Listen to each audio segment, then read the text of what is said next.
All right, welcome back, Chelsea fans, to the London is Blue YouTube. I, of course, am your host, Nick. In today's video, we're going to be talking about the Chelsea women's team, their season so far, as we're in the middle of the international break, and what is coming up. Maybe some standout players, how we see the season shaking out, and where the team needs to improve to eventually do the thing that I think that they are going to do, win the Champions League for the very first time. But let's dive right in by looking at the results so far. This is a team that is only a few games into the season, and there's a lot to go. But the results so far, all roses.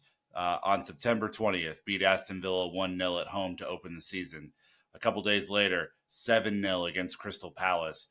Beat Real Madrid 3-2 in the first group stage game of the Champions League.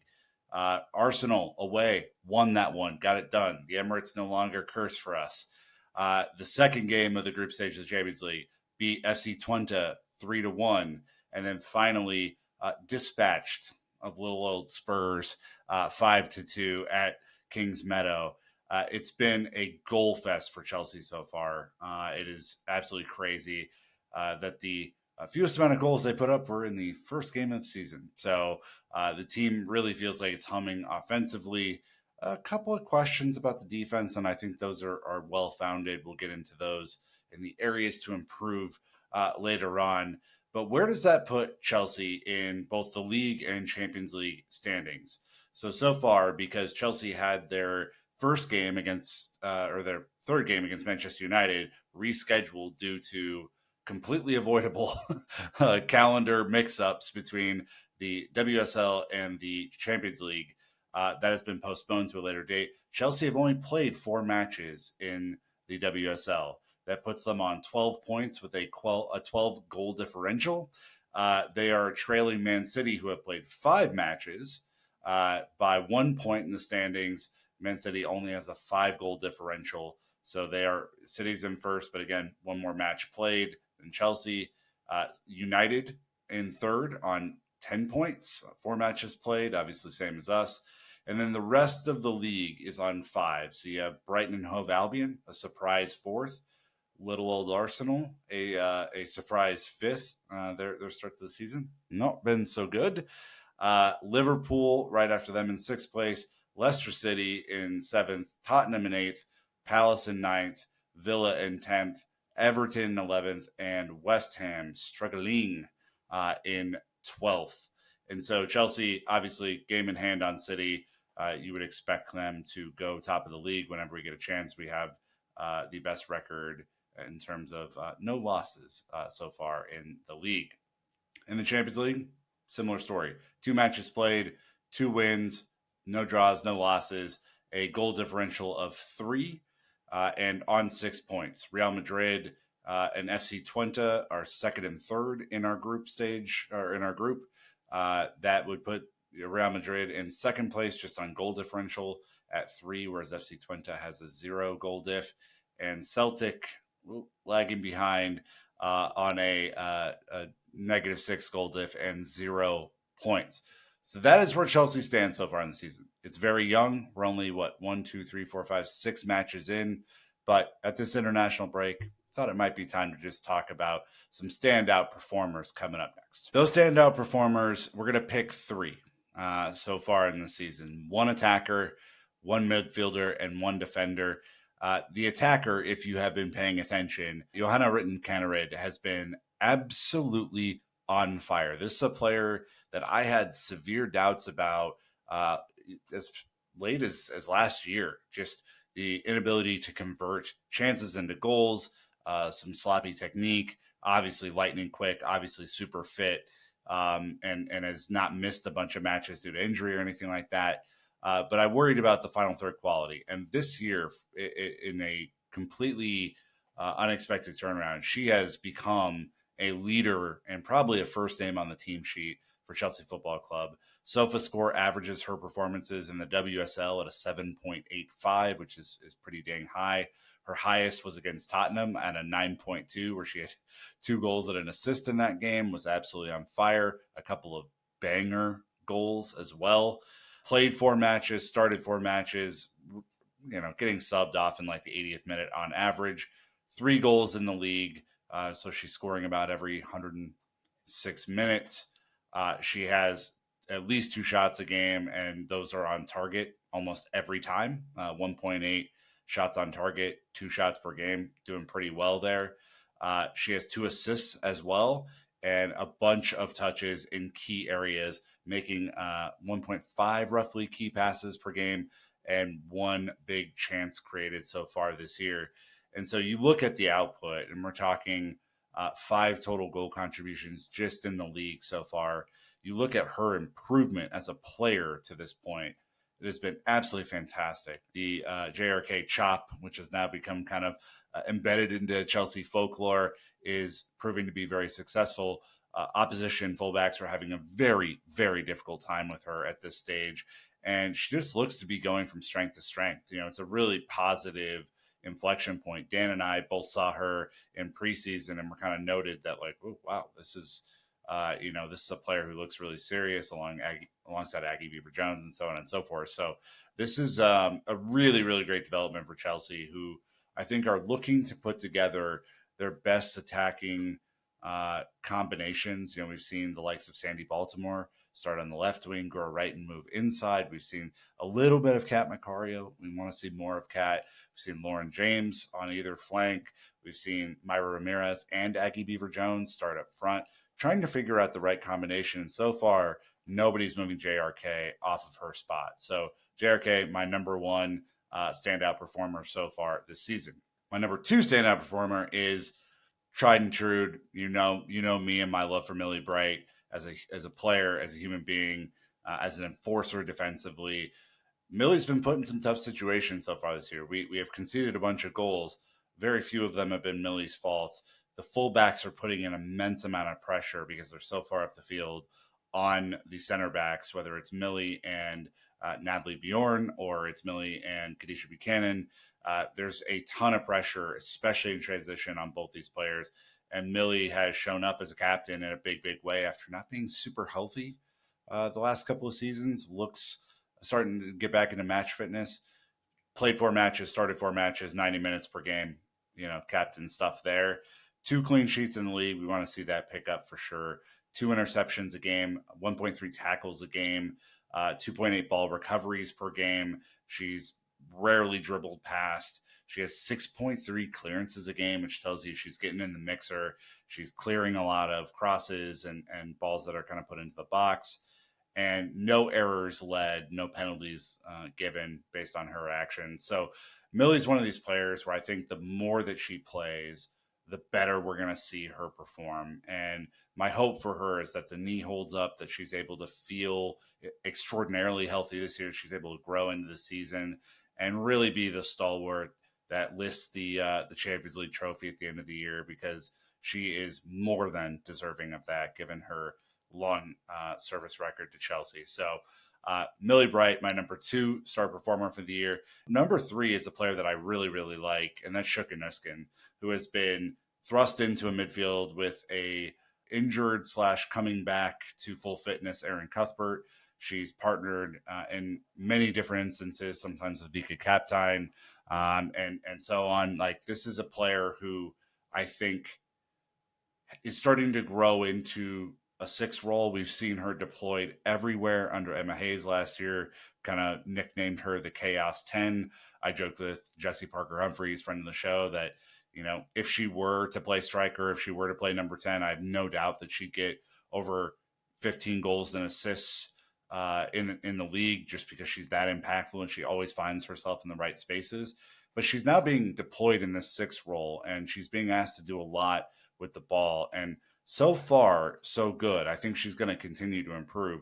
First of all, her heat map is everywhere. It's absolutely everywhere. It's phenomenal to see. She's covering a ton of ground. She's making the right passes. 4 matches played, 4 started, 85 minutes a game, 1 assist. She's getting roughly 60 touches a game. She's making 1.8 key passes per game. Her passing percentages, 86%, so she's not giving the ball away that much. She's making key interceptions, 2.5 every single game, 2.8 tackles a game. She's winning back possession, almost 1.5 times per game. She is dribbled past a little bit at 1.5 times per game. She has a ton of clearances. This is a player who's really growing into a central role where she isn't being deployed all over the place. She's still finding herself in advantageous positions as well, but she really, really is growing into this role. And a player with this much skill and I think this much will, she's a real battler out there. I have no doubt that she's going to evolve her game this season to be even better. Uh, Now let's take a look at a few of the stats for the women's team and then dive into what's coming up next. So quick stats this year for the WSL. Chelsea are averaging performances roughly about 7.13 SOFA score per game. 15 goals scored as a team, 3 conceded, 10 assists leading to those 15 goals. So there's a lot of team play that's involved there, not a whole lot of just pure individual brilliance. 3.8 goals per game if you're doing the math at home. We're talking goals from inside the box primarily. These were all goals from inside the box. Nothing as of yet from outside the box in the league. We all know that Micah Hamano has put a few in from outside the box in the Champions League. We're talking only one-headed goal so far, which would indicate there's room to grow on set pieces. 2.5 big chances per game. We're only missing one of those per game. 7 shots on target a game. Only 6 off target. So, about half and half there, winning roughly 7 free kicks per game, which is, it tells you the skill of our players is pretty tremendous. Defending where it gets a little weird in the league, right? Only 2 clean sheets, about 1 goal conceded per game, a ton of tackles and a ton of interceptions. Hannah Hampton's been made to do quite a bit at the start of this season, even though we haven't conceded. If you think back to that Aston Villa game to start the year, there were a couple of really, really dodgy chances late there. But this is a defense that has a lot of room to grow, and I think it will grow because the possession game will get better, and we'll just concede less possession than we have so far in the league this year. The Champions League is kind of a similar story. You look at 2 matches played, 6 goals scored, 3 conceded, 4 assists to those 6 goals. Tremendous stuff. The team play and attack is growing, getting better. Look, we're talking about a great goal from outside of the box, but these are largely inside the box. The team is playing pretty good to this point. You could argue, and I think many have, including Sonia Bonpastor, there's a lot of room for improvement here, right? We're talking about a team that has conceded goals, that hasn't always looked super crisp in possession. And these are 2 things that she's referenced recently in an interview with Goal. She said it's a question of confidence and bravery, especially when we have the ball. Against FC Twente, we lost the ball too many times in the second half. That was when we gave opportunities to the opposition. We have all the quality to perform better than we performed in the second half against Twente. If we're able to keep more of the ball and control more of the game, we should be fine. I think against Tottenham, kind of similar story, got a little sloppy in the second half. In general, starts to halves have been amazing. Chelsea has come out hair on fire to start a half. Fitness isn't all the way there. And again, we're only 6 matches in, so I think this is not that big of a deal. But you see Chelsea wane, maybe get a little mentally and physically exhausted at the end of games, and that's where some of the sloppy errors happen, and that's where the team can get better. I want to see them play a big full 90. I really do. I think against Arsenal, pretty good for 25 minutes, dodgy for the rest. Even against Crystal Palace in a 7-0 thrashing, this is a performance that was largely a second half dominant performance, with the first half being a little off from our normal standard. Spurs, big start, kind of crumbly finish. So I think there's definitely room to improve. She did mention, Sonia Bonpastor did, against Arsenal in particular, kind of proving this point. I felt it was a really good start. It was close to a perfect start, but I just need to make sure we sustain that and be more consistent to be able to play this high pressure, high intensity, high passing, pass and move, possession-based system for the full 90. One bit of good news, though, just in case you were thinking Chelsea don't nearly have enough attacking options, Sam Kerr. You remember Sam Kerr, only one of the best strikers in the world, and definitely a bona fide Chelsea legend at this point. could be on her way back here as we trend into the winter period. Remember, she tore her ACL in January of last year, and that has been a brutal injury for her. She was on such a tear for us and looking so very, very good, and it put a lot of strain on the team. That's why we bought Myra Ramirez at the end of last season. So Bone Pastor has been asked about Sam. She said Sam is doing good mentally. I think she's in a good place. During the international break now, we will have a meeting with the staff just to make her plan and see when she'll be able to start practicing individually with the technical staff. At the moment, she's in a good place and in good form mentally. So she's overcoming the mental side of the injury, which can oftentimes be some of the most difficult pieces to get done. All of that being said, Chelsea have a big couple of months coming up. We don't have another international break or another break in general really until the holidays start at the end of December. Chelsea coming back on November 3rd against Everton on Sunday. The late kick, we're up in Liverpool for that one. Then back up to Liverpool the very next week on Sunday, November 10th. Then Celtic on November 13th in the Champions League. That's the Celtic that is on 0 points. Should be a winnable 3 games there.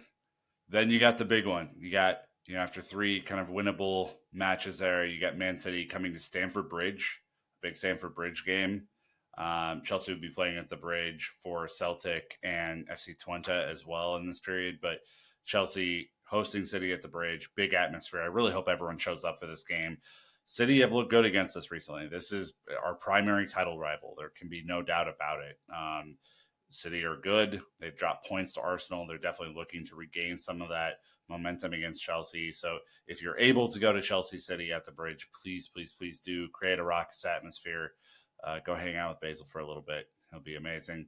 Host Celtic at Stamford Bridge. So 2 Stamford Bridge matches in a row for Chelsea. Then you have Manchester United at home at Kings Meadow. That's a big one. Love Kings Meadow. I've seen Chelsea beat Manchester United at Kings Meadow to win a league. That was a lot of fun. Then Chelsea home to Brighton and Hove Albion on December 8th. Then Chelsea back at Stamford Bridge for the FC Twente rematch.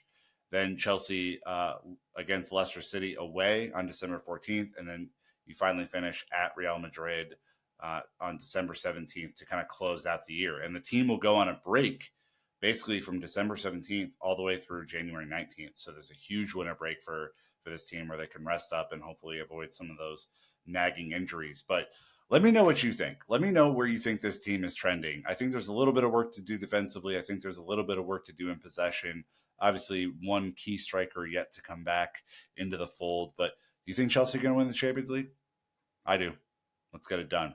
And until next time, Chelsea fans, you know what to do. Keep the blue flag flying high.